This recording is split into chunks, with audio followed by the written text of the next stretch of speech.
Skipping the introductions, let's talk about Five Nights at Freddy's 1. This humble beginning of a game will be discussed in a ranking video, which is definitely a unique and never seen before concept on YouTube.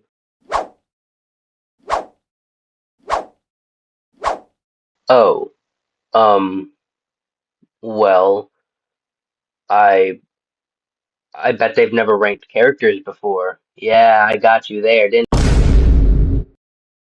Oh, um, okay, I'll just see myself out then. But really, we are going to talk about Five Nights at Freddy's 1 and its characters, but only the first game. For now, I'll do the other games when I get to them eventually. The characters will be ranked on spookiness, wow factor, and, I guess just personal bias. The characters in this ranking will be Freddy, Bonnie, Chica, Foxy, Golden Freddy, Endo01, Phone Guy, and the Cupcake. The reason for including the Cupcake is because I find it its own character thanks to the FNAF movie. Without any further ado, here is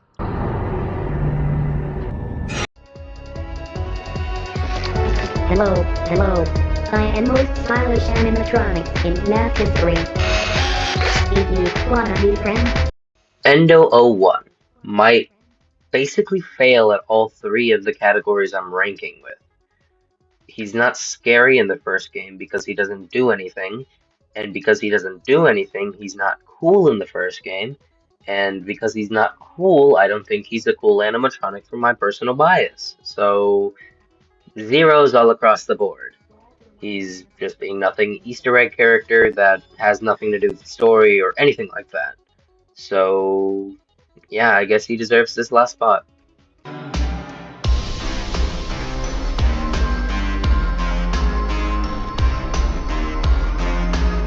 Oh boy,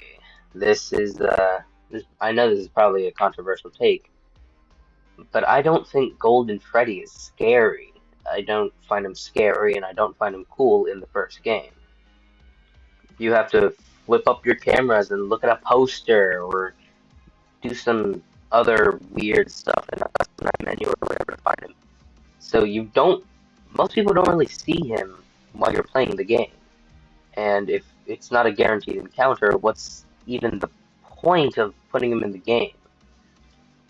And I think the only reason he's not last place, or she's last place, either way, it doesn't matter.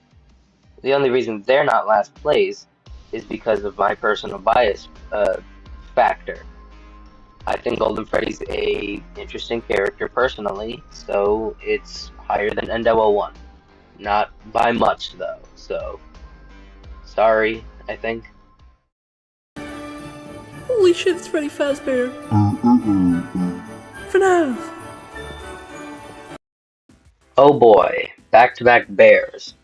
Freddy Fazbear is the face of the game and franchise sometimes, depending on what you ask or who you ask, or how you ask it. Anyways, Freddy Fazbear is an integral part of any game because it's Freddy Fazbear. Well, it's not really. The first game, he's scary. Yeah, he slowly stretches his way to your office, making laughing sounds wherever he moves or whenever he moves.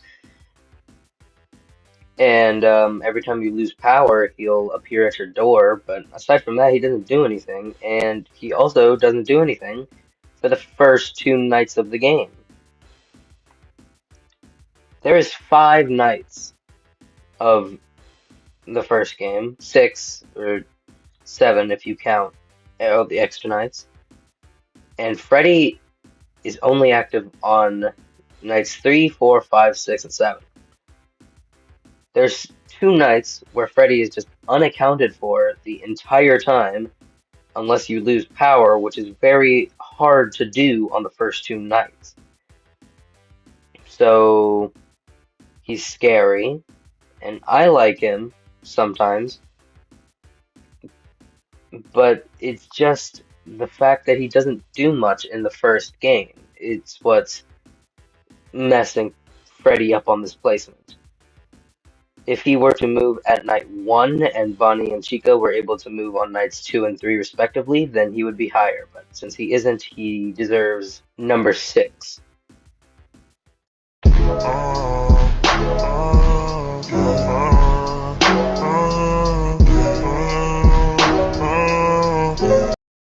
Chica is a very interesting case, because I don't find Chica scary, but I don't find her cool, but I think she is cooler than the other 3 in the list so far. Chica just has a vibe towards her that is just interesting. Like you could look at Chica's model and you could see that it's definitely scarier than Golden Freddy, but less scary than some other ones later in the list. I think aside from all those things, I think Chica's just an overall middle of the road FNAF character. She's not too scary, she's not too cool, but she's not scary and not boring. Perfect middle of the road material.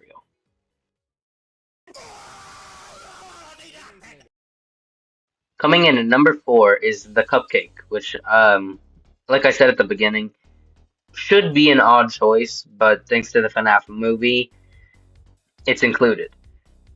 Basically, all that's helping the Cupcake here is 1, the personal bias factor, and 2, the overall unnerving appearance of the Cupcake in FNAF 1. Aside from that, it's not really a good character. But because of the fact that it's a cupcake, it doesn't do anything, yes, but it's creepy and it's an absolute menace in the movie, so it it's higher than what it should normally be, if that makes sense. And that's really all I have to say about the cupcake. Very simple, very unnerving, and very efficient. Sometimes. Why did I catch you watching game theory videos while on the job? You know the beef we have with this dude? He keeps trying to break into the pizzeria, trying to take all the pizza off. Okay. I know this sounds bad, but hear me out. Phone Guy is the essential character for FNAF 1, 2, and 3. Scott Cawthon's voice acting is phenomenal, and it's genuinely shocking that people don't mention it when they praise the first couple games. Just the simple delivery of lines like "Welcome to your new summer job at the new Freddy Fazbear's Pizza" are delivered amazingly by Scott Cawthon himself. Now, obviously, he's not scary, but he is cool in both wow factor and my personal bias. Like I already said, he's essential to the game. You don't know what to do with any of the animatronics without him. And overall, he's just a chill dude. This is the only game where he's good, though, so I suppose we move on to number 2. Arr, I came for ye booty. That be treasure, you know. Ahoy! It's time that ye should be getting properly afraid. Alright, Foxy. Foxy is most definitely the scariest designed out of all the animatronics and or characters we've talked about yet, but he's not the scariest. Number 1's the scariest, but we'll get to that in a minute. Foxy is an overall cool character. He's a pirate fox, if you hadn't guessed. He's fast, he's scary, and most definitely not boring. His voice is amazing in Ultimate Custom Night, but since we're not talking about that game yet, we're going to disregard it. Meaning the only things we have to do is a lackluster jump scare, which isn't really that bad, because all the jump scares in FNAF 1 were lackluster, in a way.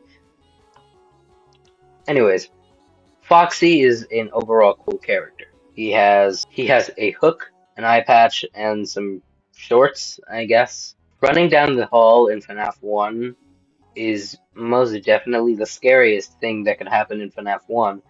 Suddenly getting jump scared out of the blue by Foxy when you're AFK for too long, thinking that it's going to be easy, is also really scary.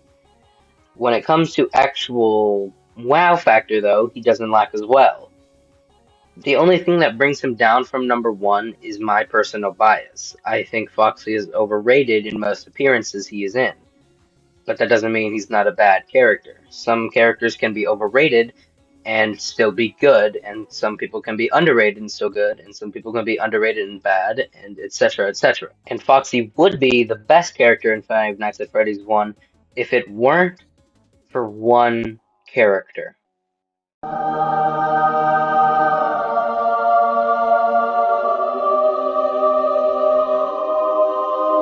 Was there ever really a competition for first place? No, please tell me, was there ever really a competition? No, there wasn't. Bonnie the Bunny is the best character in the first game without a doubt. He's scary, he's cool, and overall, he's a very spectacular of a character. You can't really get better than this in the early game. Bonnie is probably the epitome of what a good Five Nights at Freddy character is. First off, he's so scary that Scott Cawthon, the creator himself, had nightmares about Bonnie when he was only animating one frame. One frame was enough to send Scott Cawthon into nightmares. And aside from that, he's just very, very cool. He's a purple rabbit with a guitar, a bass guitar, or whatever kind of a guitar it switches. But no matter the guitar, he is still super cool, super scary, and the best character of Five Nights at Freddy's 1.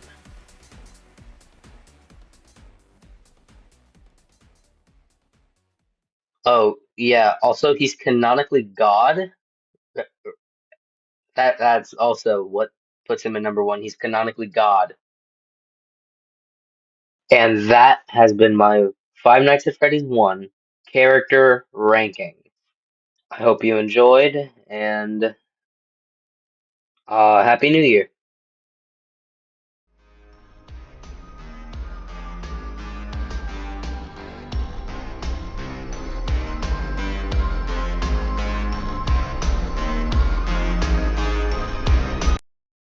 Skipping the introductions,